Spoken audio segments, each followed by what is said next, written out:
Bismillahirrahmanirrahim. Assalamualaikum warahmatullahi wabarakatuh. Alhamdulillahirabbil alamin. Innal hamdalillah nahmaduhu wa nasta'inuhu wa nastaghfiruh wa na'udzu billahi min shururi anfusina wa min sayyiati a'malina. May yahdihillahu fala mudilla lahu wa may yudlilhu fala hadiyalah. Wa asyhadu an la ilaha illallah wahdahu la syarikalah wa asyhadu anna Muhammadan abduhu wa rasuluh alladzi la nabiyya wa la rasula ba'dahu. Allahumma shalli ala nabiyyina Muhammadin wa ala azwajihi wa dzurriyyatihi wa ahli baitihi wa ashabihi wa man wala. A'udzu billahi minasyaitonir rajim. Ya ayyuhalladzina amanu taqullaha haqqa tuqatih wa la tamutunna illa wa antum muslimun. Fausikum wa iyaya nafsi bitaqwallahi faqad fazal muttaqun. Alhamdulillahirabbil alamin. Hadirin sekalian, Bapak, rekan-rekan sekalian yang dirahmati Allah, segala puji bagi Allah Subhanahu wa taala atas semua nikmat, semua karunia yang Allah limpahkan kepada kita. Mari kita bertakwa kepada Allah sebagai wujud dari rasa terima kasih kita kepada Allah Ta'ala. Kita lanjutkan kajian kita. Malam hari ini kita akan masuk ke manzilah atau kedudukan ibadah hati yang keenam, manzilatut taubah. Setelah yang paling akhir kita membahas tentang al-muhasabah, ya, sekarang membahas tentang manzilatut taubah.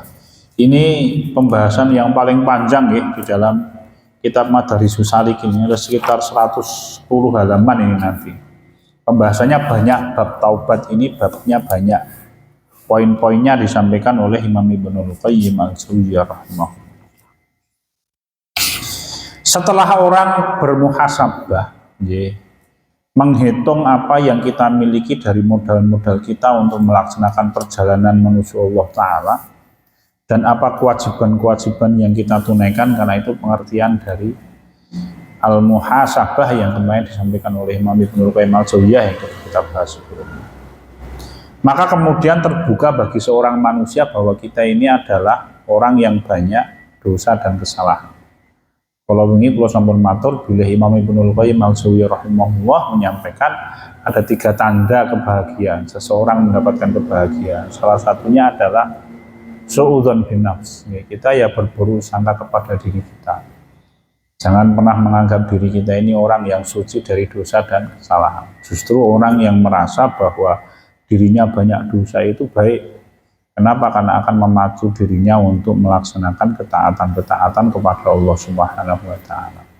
Dan menyebabkan orang ini nanti tidak merasa puas dengan amal soleh yang dia kerjakan. Imam Ibnul Qayyim al-Jauziyah rahimahullah menyampaikan kalau ada orang yang ridho, merasa puas dengan amal solehnya, itu bentuk jahilnya dia terhadap dirinya.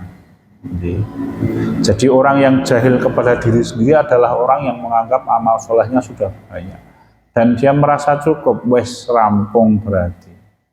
Sedangkan perjalanan kita masih panjang. Selama kita masih hidup, itu perjalanan hidup kita masih panjang. Segala kemungkinan bisa terjadi. Ada orang yang kehidupannya seakan-akan baik, tapi kemudian akhirnya dia menjadi orang yang tidak baik. Kados ini kisahnya siapa? Ubaidillah bin Jahsin misalkan. Dia termasuk orang-orang yang awal-awal menerima Islam, tetapi pada waktu hijrah ke Habasyah pindah agama. Atau Rajal bin Unhuwah, konco ngajine sahabat Abu Hurairah radhiyallahu anhu. Dados salah sawijining dinten Kanjeng Nabi Muhammad SAW pas pengajian begini ini itu menyampaikan tiba-tiba Rasul kita itu menyampaikan, saya melihat salah seorang di antara kalian itu gigi gerahamnya di neraka jahanam itu melebihi besarnya gunung Uhud. Bayangkan pas pengajian, Mas. Wah, geger toh itu pengajian. Maka kemudian para sahabat yang hadir di dalam majelis itu ketakutan. Tetapi satu persatu sahabat yang hadir di dalam majelis itu mati syahid. Tersisalah 2 orang sahabat. Satu Abu Hurairah, yang satu adalah Rajal bin Unhuwah. Ini kanca ngaji iki, Mas. Nggih. Itu saya pernah mendapatkan dalam satu kitab sampai disebutkan Abu Hurairah itu tidak bisa tidur itu kan. Kenapa? Karena kelingan dengan sabda dalam Kanjeng Nabi Muhammad SAW yang melihat salah seorang di antara yang hadir itu neng neraka jahanam gigi gerahamnya melebihi besarnya gunung Uhud. Nek panjenengan membaca hadis-hadis nggih tentang manusia ketika masuk neraka itu ukurannya dilipat gandakan dengan lipat ganda yang tidak terkira ya. Jadi ada riwayat yang menyebutkan jarak antara telinga atas dengan telinga bawah orang yang masuk neraka itu selama satu bulan perjalanan. Berarti ukurannya wong mlebu neraka gede-gede tenan Mas. Kenapa itu? Untuk menimpakan sakitnya siksa. Karena rasa sakit itu kan datang dari kulit. Semakin lebar kulitnya yang luka, maka semakin sakit. Ya. Kullama nadijat juluduhum badalnahum juludan ghairaha liyadzuqul adzab. Setiap kali penduduk neraka itu kulitnya matang gosong, maka kami ganti dengan kulit yang lain agar dia merasakan sakit. Jadi kulit ini yang menyebabkan kita merasakan sakit sampai ke otak kan. Sinyal rasa sakit dikirimkan melalui saraf sampai ke otak merasa loro. Lah oleh Allah Ta'ala orang masuk neraka itu ukuran tubuhnya dilipat gandakan dengan lipat ganda yang tidak terbayang. Ada riwayat yang menyebutkan bahwa jarak antara hidung dengan telinganya orang yang masuk neraka itu sekian hari perjalanan. Jadi ukurannya gede-gede. Lah Rasul kita ngendika orang ini neng neraka jahanam gigi geraham. Gigi geraham itu gigi yang letaknya di sini Mas. Kui ukurannya koyok dene Gunung Uhud. Gunung Uhud itu gunung batu besar yang panjangnya kira-kira 7 kilo Mas. Ya. Lalu kemudian Rasul kita sedo. Ya, lah Rojal bin Unfuah ini saya pernah mendapatkan suatu saat sebelum Nabi kita Muhammad SAW sedo. Punika matur kepada Nabi kita untuk mendakwai Musailamah. Musailamah al-Kadzab. Kenapa? Karena satu suku, satu kabilah. Diizinkan oleh Nabi kita Muhammad SAW. Lah qadarullah tidak lama Rasul kita sedo. Lalu digantikanlah oleh Abu Bakar As-Siddiq radhiyallahu anhu. Setelah masa pemimpinannya Abu Bakar As-Siddiq radhiyallahu anhu, Rojal bin Unfuah ini pergi menuju Musailamah. Begitu sampai di tempatnya Musailamah, Rojal bin Unfuah ini menemukan pasukannya Musailamah itu jauh lebih besar daripada pasukan yang dimiliki oleh Abu Bakar As-Siddiq radhiyallahu anhu. Nek panjenengan membaca beberapa kitab tarikh nggih, pada waktu peristiwa dikirimkannya Usamah bin Zaid radhiyallahu anhu untuk menyerbu Romawi itu setelah Rasul kita wafatkan, pasukannya akan berangkat gitu. Baru saja keluar Madinah, tiba-tiba Kanjeng Nabi Muhammad SAW sedo. Maka kemudian pasukannya ditunda. Setelah Rasul kita Muhammad SAW rampung di Ponorogo kemudian dikuburkan, baru kemudian oleh Abu Bakar pasukan ini dikirimkan lagi. Jumlahnya berapa? 3.000 orang. Nggih. Jenengan ngertos boten, ketika pasukan ini pergi dari Madinah 3.000 orang, berapa orang tersisa menjaga Madinah, ibu kotanya kaum muslimin? Wong pinten Mas? Wong 500 nih. Jadi hanya 500 orang itu. Jadi pasukan yang menjaga Madinah ini wong 500, wong 500 loh Mas. Bahkan kalau panjenengan membaca kitab-kitab tarikh itu, bahkan orang-orang yang murtad itu sampai menyerbu Madinah, sampai dihadapi langsung oleh Abu Bakar As-Siddiq radhiyallahu anhu. Jadi betul-betul ngerti perang Mas. Neng beritanya kan riwayatnya tidak banyak dibaca. Jadi betul-betul setelah Rasul kita wafat itu gawat betulan Madinah. Hanya memang Madinah niki isine pendekar-pendekar Mas. Nggih, udu wong cepete-cepete. Jadi isine iki preman-preman tangguh betulan ya Mas. Nek wong siji iki ngadepi wong 100 sanggup mereka itu. Nggih. Zubair bin Awam itu wong 10.000 osak asik dhewe Mas. Zubair bin Awam kan ketika perang Yarmuk. Jadi isine iki Zubair bin Awam, apa meneh Umar bin Khattab. Wah niku wis toandangi dhewe wis maut-maut. Mung 500 ning Mas. Ya.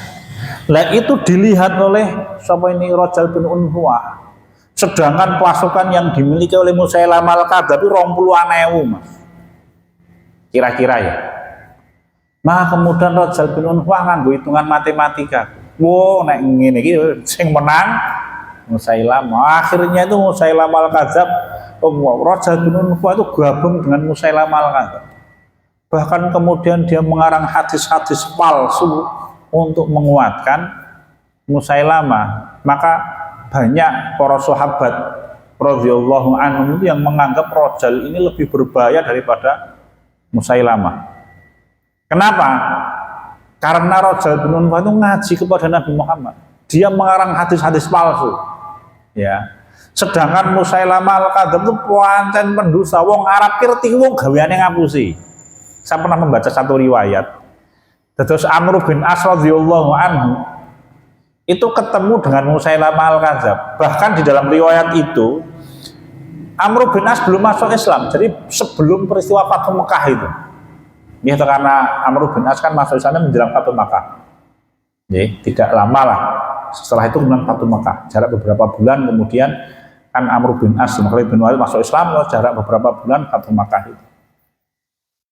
Sebelum itu, jadi Musailamah ngaku-ngaku jadi nabi. Nah kemudian sampai di hadapannya Musailamah, Amr bin As yang belum masuk Islam nih, untungnya pinter, ahli syair dia. Lalu dia mendengarkan Musailamah al-Kadzdzab itu membacakan wahyu yang dia terima nih Mas. Nek ayat Quran kan, ayat-ayatnya kan aneh-aneh. Ya, misalkan ketika Rasul kita mendapatkan surat Al-Fil itu, ya, alam taro kaifa fa'ala rabbuka bi ashabil fil sampai akhir. Nunggu Musailamah yo gawe ayat ya Mas. Al-Fil batnuhu kabir, anfuhu tawil. Nek wong ngerti basa Arab e guyon iki cah cilik iki Mas. Jadi Musailamah al-Kadzdzab itu bikin ayat yo. Gajah iki wetenge gede. Hidungnya panjang. Iki wong bodoh ngerti iki ya Mas. Itu sampai Amr bin As itu ngomong di depannya Musailamah. Mau nurung Islam loh. Wahai Musailamah, aku tahu engkau itu pendusta. Engkau pendusta, engkau ngapusi kowe iki. Itu tahu loh Mas. Ya, kenapa? Karena memang pancen apa kuwi yo. Ketok ayat-ayat itu nek karangan tur secara hitungan sastra iki regane murah Mas. Wah sederhana banget nggih. Jadi misalnya wasyamsi wa duhaha, nah itu Al-Qur'an misalnya saiki wong ngarang yo gawe ayat Mas. Matahari. Cahayanya panas. Ketok esuk-esuk lah kabeh wong ngerti to nek ngono kuwi Mas. Ya. Ketok banget secara sastra kan murah banget ngoten niku. Lah Rajal bin Unhuwah ini bahaya, jauh lebih berbahaya kenapa? Karena dia ngasih dengan Nabi Muhammad. Bayangno loh Mas. Ya. Jadi berhati-hati, kita itu harus waspada memang dengan apa ya, dengan diri kita. Karena kita itu sering sekali tergelincir. Manusia itu betul-betul mudah tergelincir. Maka tugas kita apa ya, memohon kepada Allah agar kita diteguhkan oleh Allah Subhanahu wa taala. Okay. Diteguhkan untuk mentaati Allah. Ya. Sehingga kemudian akhirnya khawatir kita dengan diri kita, suudzon kita kepada Allah itu kepada diri kita itu akan membuat kita segera kembali kepada Allah Subhanahu wa taala. Proses kembali itulah yang dinamakan sebagai taubat, manzilatut taubah. Jadi setelah kita muhasabah, kita tahu kita banyak dosa, karena hasil muhasabah itu mesti ketemu kan dosa awake dhewe. Jadi kalau ada orang kok muhasabah kesimpulannya saya itu wongnya apik istimewa, berarti kuwi mau gitu Mas. Meleto ini, dia jahil kepada dirinya, ya jahil. Ya. Maka nanti kemudian membawa orang untuk masuk ke dalam manzilah yang keenam, yaitu at-taubah. Yeah.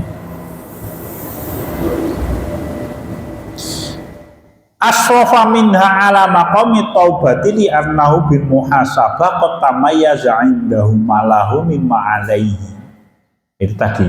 Jadi dengan muhasabah itu orang kemudian tahu kenapa kok dia kemudian bertobat kepada Allah, karena dia tahu modalnya tidak banyak, kewajiban-kewajibannya banyak, ya kesalahan-kesalahannya banyak, maka kemudian dia segera bergegas untuk menuju Allah Subhanahu wa taala. Prolognya dari Imam Ibnu Qayyim al-Jauziyah. Wa manzilatut taubati awwalul manazili wa awsatuha wa akhiruha. Jadi taubat kepada Allah ini rahasianya sebenarnya dia adalah sebenarnya dia adalah harusnya sikap pertama yang diambil manusia. Kenapa? Karena manusia itu tempatnya orang salah. Manusia itu tempatnya kesalahan. Kullu bani Adam khotoun. Rasul yang ngendika, semua bani Adam itu mesti pernah berbuat salah. Maka orang yang memahami hakikat diri kita, apa yang dia kerjakan pertama kali? Gagah tobat. Ya, nah, Imam Ibnu Qayyim al-Jauziyah menyampaikan awalul manazil. Sebenarnya taubat itu awalul manazil. Langkah pertama, kedudukan pertama manusia urip neng dunia ini, begitu dia sadar langsung tobat.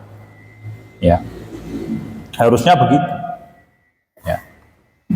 Wa satuha, tetapi dia juga kedudukan yang paling tinggi di hadapan Allah, paling indah. Rasul kita ngendika wau kama qala kullu bani adam khotoun wa khairul khotoina at-tawwabun.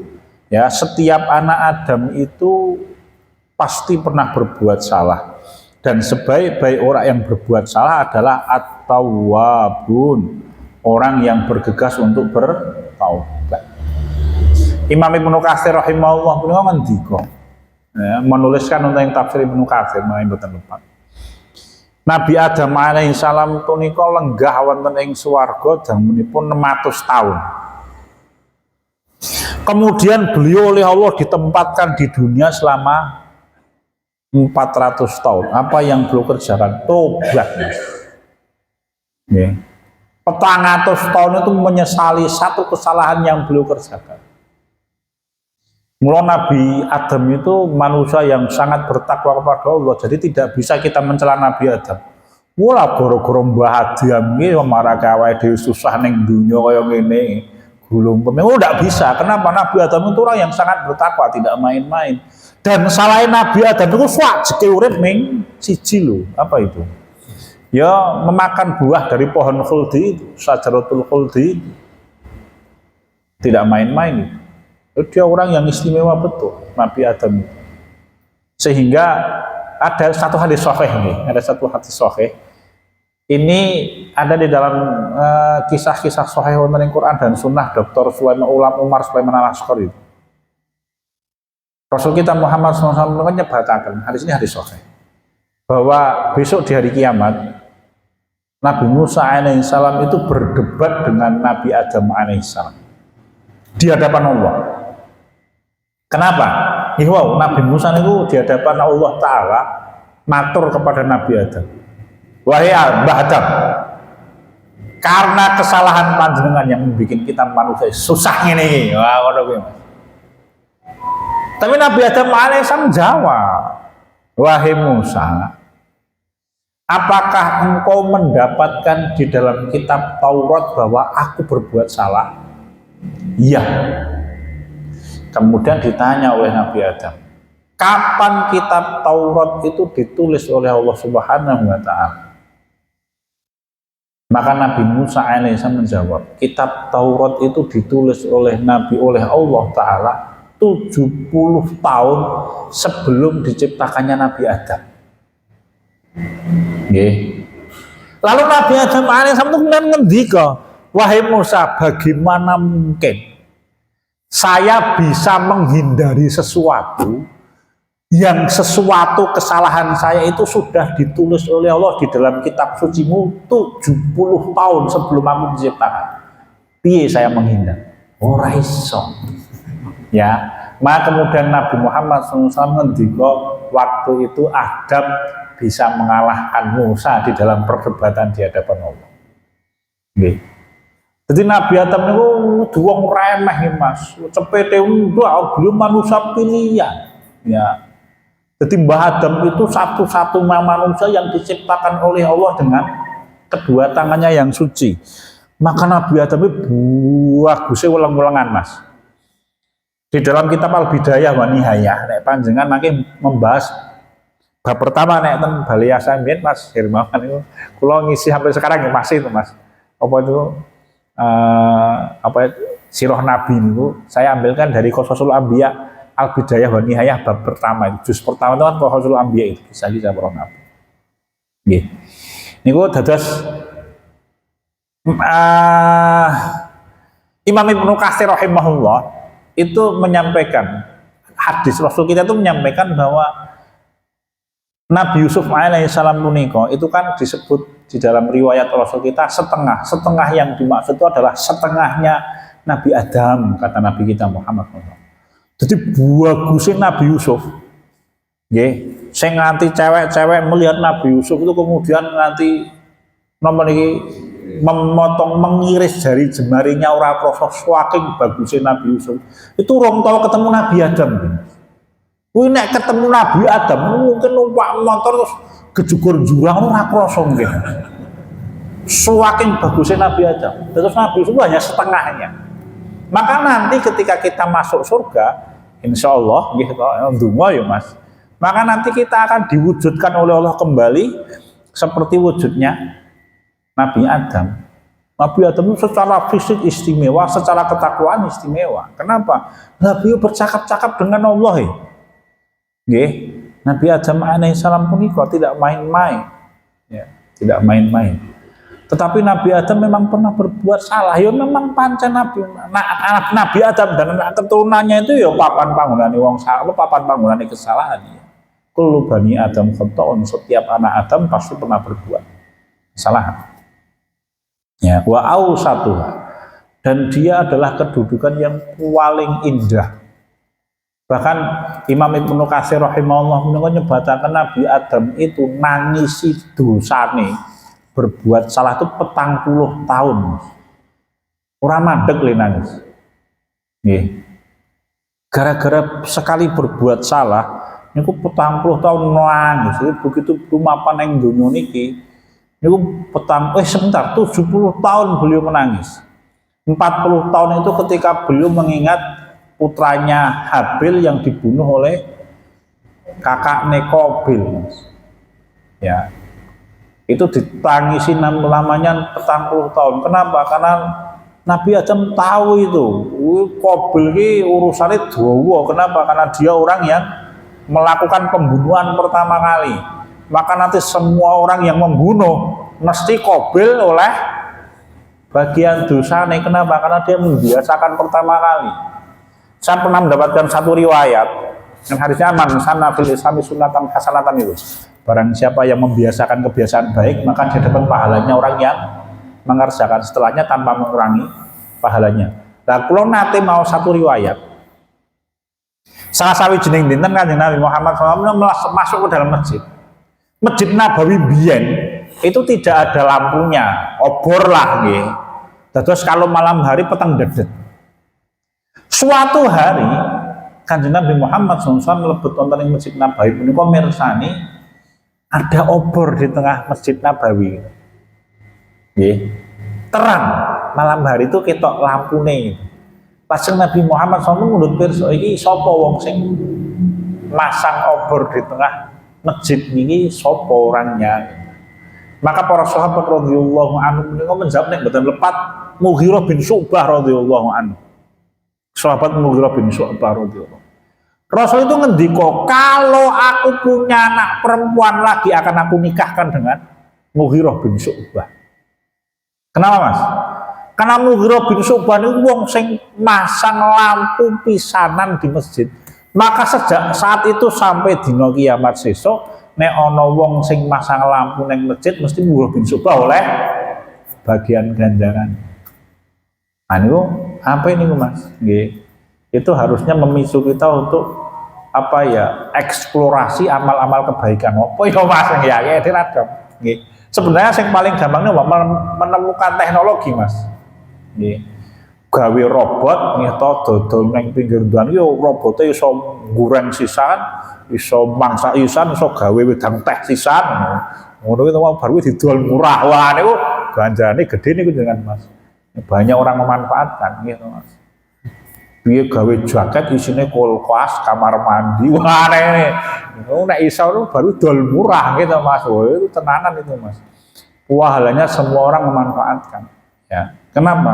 Karena terbantu dengan ilmu yang dia miliki. Maka amal jariah itu salah satunya ilmu. Kenapa? Karena kalau dia ngajari pisan, kalau ilmunya dipakai, otomatis dia akan mendapatkan bagian ganjaran, Mas. Jangan meremehkan guru TPA. Nggih. Guru TPA setiap tahun muridnya tambah 10. Dari 0 putul, ora kenal agama, ora kenal Quran, sampai akhirnya mahir Quran. Wah ini guys, numpuk-numpuk ganjaran tenanan Mas. Ya, betulan itu. Ya. Bapak-bapak ada di antara kita yang ngajari putrane maca Al-Fatihah nganti apal. Oh, nek ade do lali to biasane. Ayo, sing ngajari Al-Fatihah kan bae guru TPA apa? Nek tidak guru TK-ne. Lho makanya Al-Fatihah itu surat yang paling sering dibaca oleh anak kita loh. Ya. Kuwi sing oleh ganjaran sapa iku? Ya sing marake apal, sing ngajari nek guru TPA guru TPA. Ya. Begitu. Wa ausatuha wa akhiruha, dan at-taubah itu kedudukan yang paling akhir. Kenapa? Karena manusia itu bertemu dengan Allah. Kalau tidak mengharapkan ampunan Allah, apa meneh? Ya. Maka kalau wingi Imam Ibnul Qayyim al-Jauziyah itu ketika membahas muhasabah, ya, pada waktu orang sudah bisa menilai dirinya, maka dia akan menyimpulkan bahwa wes pilihan awake dhewe nyadong mengharapkan ampunannya Allah Subhanahu wa ta'ala. Itu pilihan paling akhir. Lah nek modal amal soleh tidak seberapa kita itu. Bahkan Rasul kita di dalam hadis sahih ngendika layyan ju'ahadakum bi amalihi. Wala anta ya Rasulullah qala wala anna illa ayyatahummadani Allah bi rahmatin min wa fadli. Menungso niku nek namung mengandalkan amal solehnya itu tidak akan selamat. Kenapa? Karena kewajibannya banyak, amalnya tidak banyak. Tanggungannya besar, sedangkan modal dia untuk bisa menanggung itu semuanya tidak banyak. Maka uang mlebu swarga itu karena rahmatnya Allah. Allah mengampuni dosanya dan mengangkat derajatnya. Ya, nek tidak ampunan Allah dan rahmatnya Allah, susah kita mendapatkan surga. Kenapa? Modalnya terlalu sedikit, sedangkan kesalahan kita terlalu banyak. Ya, kalau misalnya dihitung-hitung mawon lah Mas, awake dhewe salat sedina iki ping 5. Berapa menit? Berapa menit? Ping 5 lah, taruh misalkan salat subuh ki 10 menit. Wabot kita 10 menit. 5 menit ya Mas. 10 menit lah, salat zuhur 15 menit lah misalkan. 10, 15, kemudian ngisak 15, berarti 45 menit, 10, 55 menit, plus maghrib ya 10 menit lah ya Mas, 1 jam lah kira-kira. Pertanyaannya kemudian, seberapa lama kita naik sepeda motor, di atas sepeda motor lihat perempuan bukan mahram kita, sedina pirang jam? Ayo dihitung kuwi mawon lho awake dhewe san Mas. Lho nggih mboten? Nggih. Layyan ju'ahadakum bi amali. Itu belum nonton yang lain loh Mas, belum nonton buka HP ora karuan gitu Mas. Ya, betul. Kalau kita hanya bermodalkan atas amal soleh kita, ora bakal selamat awake dhewe. Termasuk panjenengan ya Rasulullah, ya termasuk saya, kecuali Allah telah melimpahkan kepadaku rahmat dan fadilahnya. Nggih. Rahmat Allah dengan apa? Dengan Islam, fadilahnya Allah dengan Quran. Surat Yunus ayat 56. Qul bi fadlillahi wa bi rahmatihi fa bidzalika falyafrahu wa khairum mimma yajma'un. Qul bi fadlillah. Katakanlah dengan fadilahnya Allah. Kenapa menikah Islam? Wa bi rahmati, rahmatnya Allah kenapa? Quran. Fa bidzalika falyafrahu. Maka hendaklah dengan Quran dan Islam itu mereka bergembira. Dados menawi kula panjenengan sami mengharapkan rahmat dan fadilahnya Allah yang akan mengangkat kita masuk ke dalam surganya Allah adalah dengan melaksanakan Quran dan Islam secara keseluruhan. Fala yufariquhul abdus saliku Taubat ini tidak akan pernah bisa dilepas oleh seorang hamba yang berjalan menuju Allah sepanjang hayat di dunia. Tidak pernah. Kenapa? Ya karena tadi itu dosa kita terlalu banyak. Maka orang itu kalau lepas dari taubat sesaat saja itu khawatirnya jatuhnya kepada sombong. Ya. Kan kita bertobat sekali tidak tahu mana yang dihapus oleh Allah dosa kita dengan taubat kita. Ya ini tobatnya ditompo, nek tobatnya ora ditompo gitu Mas. Mawut meneh niku mangke. Kita tidak tahu. Maka orang itu ya harusnya setiap saat beristighfar. Menawi Kanjeng Nabi kita Muhammad sallallahu alaihi wasallam punika wong sing paling takwa, orang yang surganya paling tinggi, orang yang paling dicintai oleh Allah, punika satu hari minimal 70 atau 100 kali. Ini Nabi Muhammad. Lah nek awake dhewe ping pira kudune? Nabi Muhammad ping 100 loh. Kalau misalkan kita dengan takaran keimanan kita, harusnya ya rasah dihitung tinimbang kangelan ning ngitung mangke. Saoke-oke ya, sebanyak-banyaknya. Jadikan istighfar sebagai zikir kita. Astagfirullah, astagfirullah, astagfirullah, astagfirullah. Apalagi kalau kita sedang merasakan beban. Terus hidup kita ini tekanannya semakin banyak. Istighfar, astagfirullah, astagfirullah, astagfirullah. Supados punapa? Supados dienteng-enteng kan semua musibah datang dari dosa nggih. Wala yazalul abdu bil bala'i hatta yamshi 'alal ardi wala khati'atin 'alaihi. Bala itu akan menimpa manusia sampai dia berjalan di dunia ini tanpa kesalahan. Jadi semua bala, semua musibah. Musibah itu apa sebenarnya?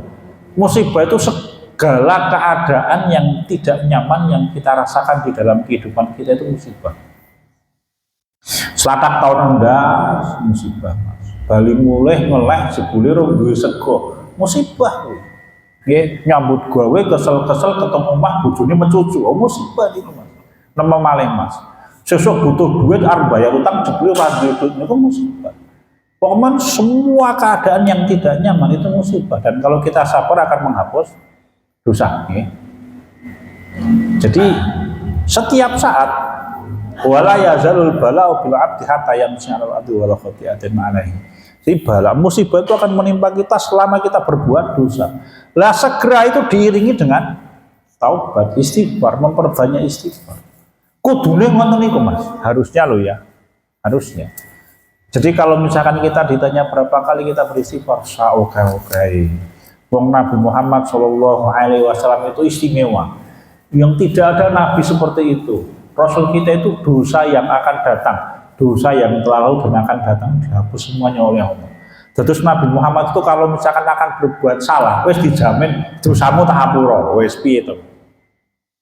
Itu pun beristighfarnya minimal satu hari 70 atau 100 kali. Nah, nek awake dhewe yang belum tahu diampuni oleh Allah dosa kita atau tidak, harusnya lebih banyak daripada itu. Ya. Fala yufariquhul 'abdu salik, maka tidak layak seorang hamba yang berjalan menuju Allah itu memutus taubatnya, tidak layak. Wala yazalu fihi ilal mamat, dan harusnya taubat ini selalu menyertai seorang hamba sampai kapan? Sampai mati kudune lho ya. Ini prolognya Imam Ibnul Qayyim. Wa in irtahala ila manzilihi akhar irtahala bihi. Kalau dia berpindah dari satu keadaan menuju keadaan lain selama dia hidup di dunia, ya dia pindah dengan membawa taubat. Saiki sugih sesuk ora sugih, bar kuwi sugih meneh. Ketika dia kaya dia bertobat, ketika miskin dia bertobat, ketika kaya lagi ya dia bertobat. Terus taubat itu baju yang tidak pernah dilepas harusnya. Ya, baju yang tidak pernah dilepas. Bapak-bapak menawi kula panjenengan saya maca Al-Qur'an Al-Fatihah. Nggih, alhamdulillahi rabbil alamin. Itu harusnya loh, saya memahami harusnya kita istighfar. Segala puji bagi Allah yang menguasai alam semesta secara sempurna, secara mutlak. Tetapi kita belum bisa mengagungkan Allah selayaknya Allah diagungkan. Harusnya terus piye, Mas? Istighfar, astagfirullahaladzim. Ning yo rasa diwaca yo Mas. Karena nanti kalau diwaca di dalam sholat malah jadi sholatnya batal loh. Alhamdulillahirabbil alamin astagfirullah. Oke.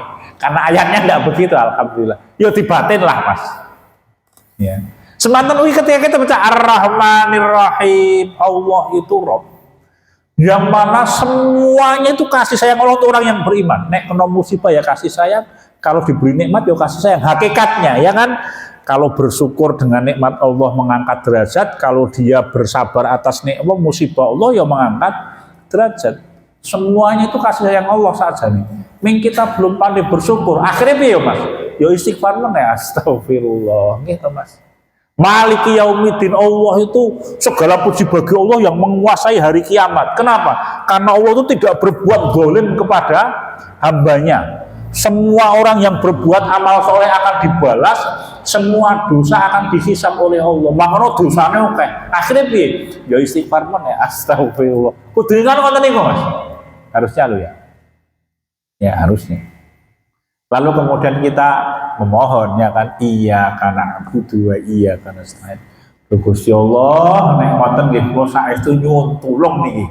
Nggih dipun paringi pitedah supados dados tiyang ingkang takwa kan, iya karena butuh orang yang selalu beribadah kepadamu dan selalu minta pertolongan kepadamu, terutama apa? Terutama dalam urusan ibadah kita kepada Allah, menunaikan haknya Allah di dalam kehidupan dunia ini. Kedahipun mekate. Ya. Jadi Imam Ibnul Qayyim al-Jauziyah menyampaikan la yazalu fihi illal mamat. Ya harusnya kita akan selalu memakai baju tobat itu sampai kita mati. Wa in irtahala ila manzili akhir irtahala bi. Kalau dia berpindah dari satu kedudukan menuju kedudukan lain pun dia akan membawa taubat ini. Fattaubatu hiya bidayatul abdi wa nihayatuh. Sehingga taubat itu adalah bidayatul abdi, langkah pertama seorang hamba dan langkah paling akhir adalah taubat. Itu seperti Islam, itu seperti ibadah. Jadi puncak kejayaan manusia itu Islam. Ora ono sing luwih mulia daripada Islam itu ora ono. Orangnya nek mundur berarti dia terhina. Ya. Jadi ujung langkah manusia itu yang mlebu agama Islam. Kalau dia nanti mencari agama yang lain itu bukan maju tapi mundur. Jadi tobat itu nggih sami. Tobat itu ya bidayah wa nihayahnya. Ya bidayatul abdi wa nihayatuh. Dia langkah pertama manusia itu adalah tobat, langkah paling akhir ya tobat. Kenapa? Karena manusia itu ketika merasa dirinya baik, dicela oleh Allah otomatis. Fala tuzakku anfusakum huwa a'lamu biman ittaqa, wonten surat An-Najm itu. Jangan menganggap dirimu suci wahai manusia. Kenapa? Karena Allah yang lebih tahu siapa yang bertakwa. Jangan pernah menganggap diri kita ini orang yang suci dari kesalahan. Itu kalau ada rasa itu sedikit saja bahaya ini. Segera dihapus jauh-jauh. Akan lebih bermanfaat ketika kita yakin atau menganggap bahwa itu banyak dosa. Jauh lebih bermanfaat.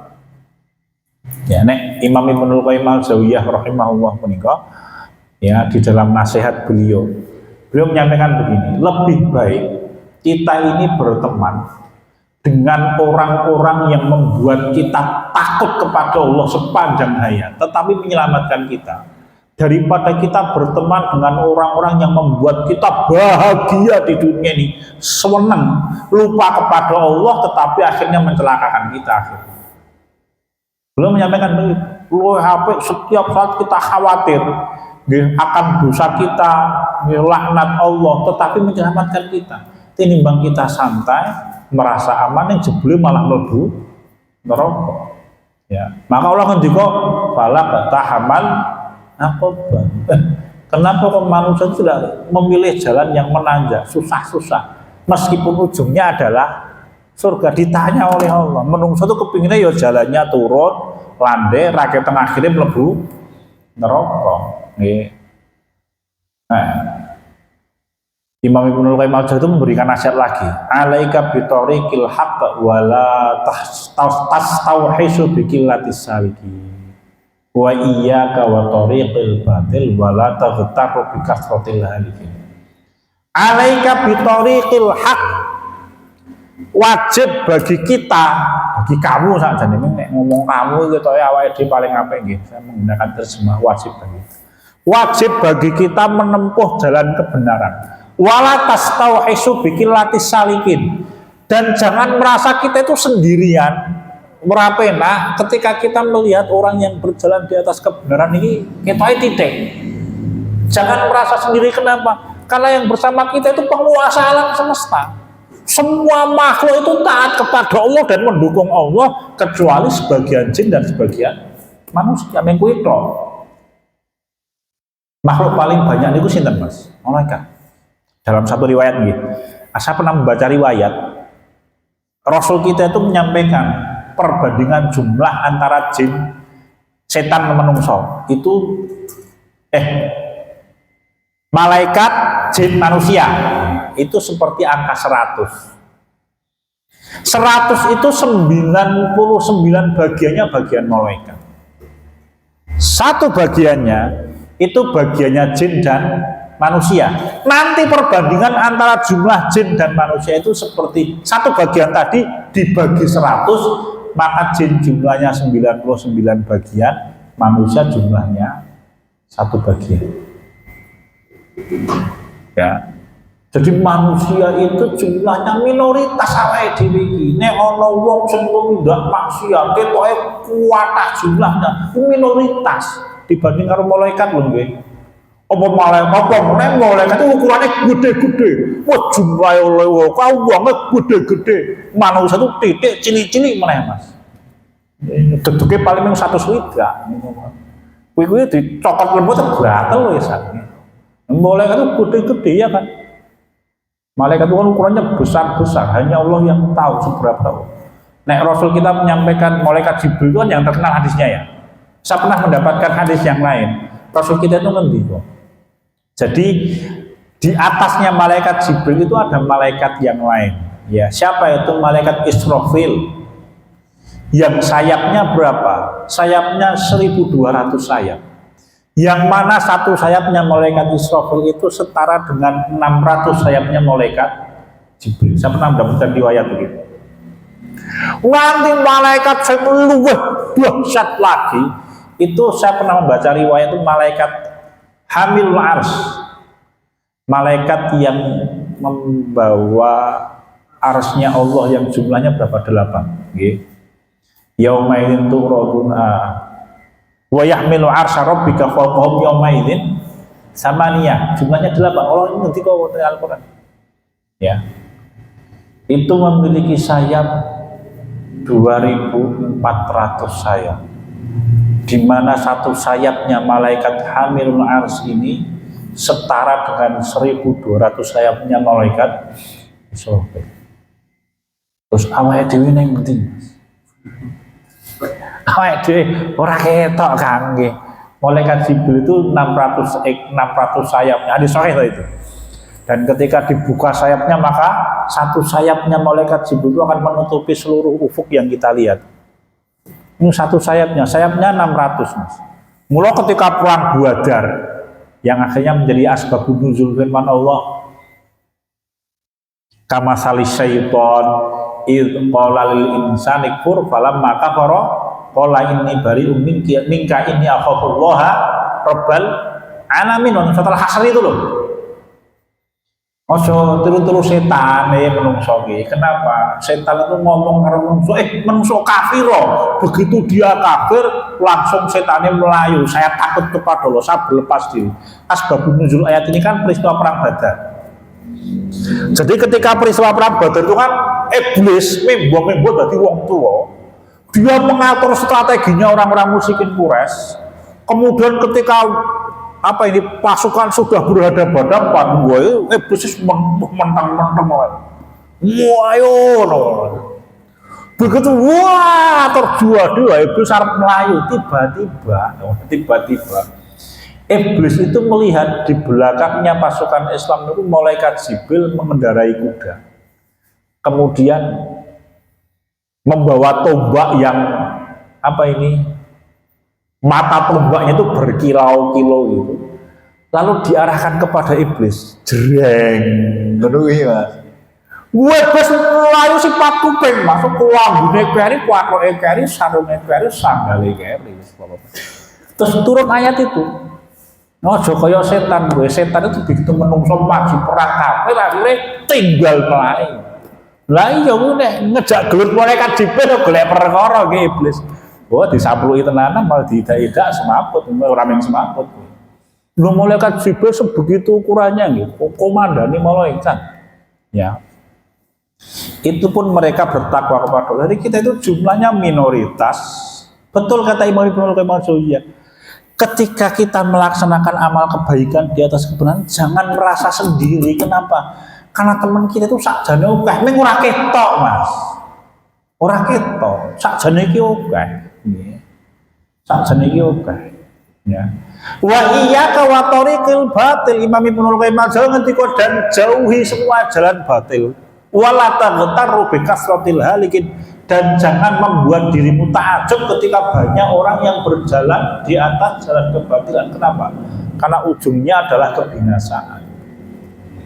Kebinasaan binasa. Wong mlebu neraka dibanding dengan malaikat sing nyiksa iki akeh sapa niku? Akeh malaikate. Ya.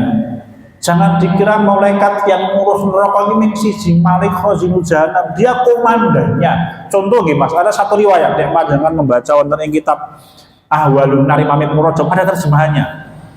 Jerat-jerat neraka itu. Jadi Imam Ibnu Rajab Al-Hambali menika menulis satu kitab tentang neraka saisine. Beliau mengumpulkan ayat-ayat Quran dan hadis-hadis Nabi Muhammad, perkataan para ulama. Itu ada terjemahannya, judulnya jerat-jerat neraka. Bagus itu Mas. Jadi belum menyampaikan riwayat, Rasul kita itu menyampaikan diri neraka itu agar tidak meledak saking marahnya mereka karena dimasukkan ke dalamnya orang-orang kafir. Itu oleh Allah Ta'ala diikat dengan 70.000 rantai, di mana setiap rantai itu ujung-ujungnya dipegang oleh 70.000 malaikat. Itu mangka nomeng sing nyekel rantai ini. Engko sing ngoprasoke ana wong sing mlebu neraka diantemi. Ngono dhewe sing ngantemi sapa Mas. Ya kan Rasul kita di dalam hadis sahih ketika beliau Mi'raj itu kan belum melihat ada orang yang berenang kemudian dibuka mulutnya terus dicemplungi waktu oleh seorang laki-laki. Ono malaikat dhewe sing nyemplungi ono. Nggih Mas. Kabeh iki ono. Dadi wong siji banyak sekali malaikat yang menyiksa. Aja dikira mung siji kancane akeh malaikat sing ngantemi mung siji. Pantri ya ora ngono kuwi kan. Ndak begitu. Jadi siji wong iki sing ketemu karo malaikat lha kok jumlahe 100, 200, 300, 400. Nih, tadi orang antri sih ya Mas Bed disiksa antri gitu, bisa ono lingguh ya ora apa-apa kejutan enggak begitu. Ya. Jadi jangan merasa kalau kita itu berjalan di atas kebenaran, kantane titik mboten kuantane itu kayak malaikat kabeh. Bahkan malaikat itu ketika manusia diciptakan protes ke mereka, bukan protes kepada tidak bijaksana, bukan Allah Maha bijaksana. Malaikat itu tahu. Ini Imam Ibnu Katsir itu kan menyampaikan beberapa alasan. Salah satunya adalah malaikat itu tahu dulu sebelum manusia ada jin yang ditinggalkan, ditempatkan oleh Allah di bumi ini, kemudian jin itu berbuat kerusakan, maka dikirimkanlah iblis sadurunge dadi iblis Azazil Mas, untuk menaklukkan jin-jin yang berbuat kerusakan di dunia. Itu dipotret oleh malaikat. Maka ketika Allah menciptakan manusia, malaikat khawatir nek menungsai kaya jin yang berbuat kerusakan. Nanti ada alasan yang lain dikatakan oleh Imam Ibnu Katsir. Begitu. Koncone akeh Mas. Semua binatang di alam semesta iki mentaati Allah. Kabeh widodari ning swarga. Ki kabeh mentaati. Wis ana wujude Mas. Koncone awake dhewe ning ibadah. Ning ora ketok to. Nek kita semangat ora Mas? Ora ketok, itu ujian dari Allah. Nggih, begitu. Ya, maka ya mari kita bersabar, betul kata Imam Ibnu Qayyim al-Jauziyah. Ya, makaten. Cekap nggih Mas, jam 9 kirang 1/4 nggih. cekap 1 jam kira-kira kita masuk naos nih. Nyuwun ngapunten pekan depan saya izin ya karena pas rapat RT lah. Saya biasanya rapat RT itu kerja 2 bulan sekali. Rapatnya setiap bulan toh. Minggu ini biasanya 2 bulan sekali. Pas besok apa ini rapat RT malam Senin pekan depan. Terus nanti saya izin nih kajiannya. Nek mau dicarikan ganti kok apa-apa Mas mungkin.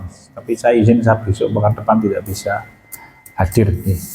Makatan bapak-bapak, ibu-ibu, rekan-rekan sekalian yang dirahmati Allah, semoga Allah Ta'ala mudahkan urusan dunia dan akhirat kita. Walhamdulillahirrahmanirrahim. Saya kembalikan kepada pembawa acara mohon Oke, tutup dengan dua kafaratul majelis. Subhanakallahumma wa bihamdika asyhadu an la ilaha illa anta astaghfiruka wa atubu ilaik. Assalamualaikum warahmatullahi wabarakatuh.